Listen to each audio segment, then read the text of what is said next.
வானமும் பூமியும் படைத்த வல்லதேவனிடமிருந்தே வானமும் பூமியும் படைத்த எண்ணுக்கடங்கா நன்மைகள் வருமே என் கண்கள் ஏறெடுப்பேன். எண்ணுக்கடங்கா நன்மைகள் வருமே என் கண்கள் ஏறெடுப்பேன். எனக்கு ஒத்தாசை வரும் பர்வதம் நேரா என் கண்களை ஏறெடுப்பேன்.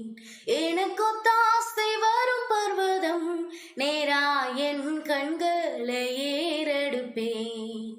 ஆமாங்க, வேதத்துல கூட ஒரு அழகான வசனம் இருக்கிறது.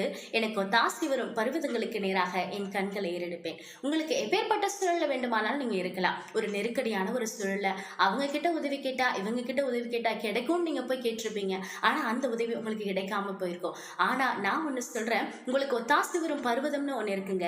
ஏசுப்பா கிட்ட நிச்சயமா கேளுங்க. உங்களுடைய எந்த உதவிகளா இருந்தாலும் ஏசுப்பா பார்த்துக்கொள்வாருங்க. உங்களுடைய கடன் பிரச்சனைகளாக இருக்கலாம், இல்ல தீராத வியாதிகளா இருக்கலாம், பொருளாதார ரீதியா பிரச்சனைகள் இருக்கலாம், எந்த பிரச்சனைகள் வேண்டுமானாலும் ஏசப்பாவைய கர்த்தரிடத்திலிருந்து கேளுங்க. நிச்சயமா உங்களுக்கு ஒத்தாசை வரும். அதனால எதை பத்தியும் கவலைப்படாதீங்க. 4 திசை அடையப்பட்ட சூழல்ல நீங்க இருந்தாலும் கூட அவரிடத்திலிருந்து உங்களுக்கு ஒத்தாசை நிச்சயமாக வருங்க. அதனால ஏசப்பாவை நம்புங்க. உங்களோட எல்லா தேவைகளும் உதவிகளும் அவரிடத்திலிருந்து நிச்சயமாய் வருங்க.